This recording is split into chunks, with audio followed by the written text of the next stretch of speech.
तो कल मैं अपने दोस्त के साथ बैठा हुआ था, उसकी गर्लफ्रेंड ने उसका फ़ोन ले लिया, फिर उसका कॉल हिस्ट्री चेक करने लग गई कि भाई कहाँ कहाँ बातें करी है। मैंने कहा ये क्यों कर रहे हो? उसने बोला कि नहीं, इतिहास इंपॉर्टेंट होता है, जहाँ जहाँ बात करी होगी उससे प्रेजेंट प्रभावित होता है। तो मुझे लगा यार ये तो सही बात है, तो हम अपने संविधान का इतिहास भी जानने की कोशिश करते हैं। अपने संविधान का इतिहास मतलब जो भारत का संविधान है उसकी शुरुआत कैसे होती है। जो मेजर डेवलपमेंट है वो होता है 1934 में।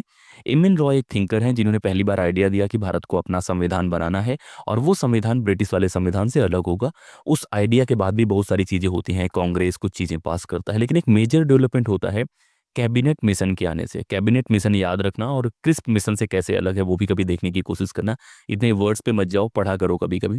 तो कैबिनेट मिशन के हिसाब से भारत की संविधान सभा का बनना था, और संविधान सभा इनडायरेक्ट इलेक्शन से बनी है। जैसे डायरेक्ट इलेक्शन अभी होते हैं ऐसे नहीं बना। इनडायरेक्ट इलेक्शन जो प्रोविंस में होते थे उससे चुनी गई है।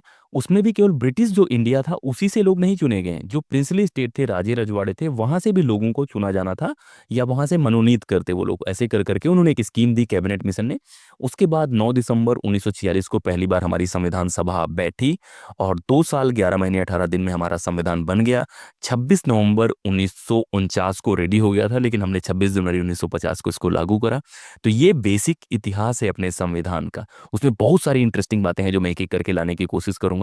अब आपको कमेंट करके बताना है कि भारत के जो संविधान सभा थे उसके चेयरपर्सन कौन।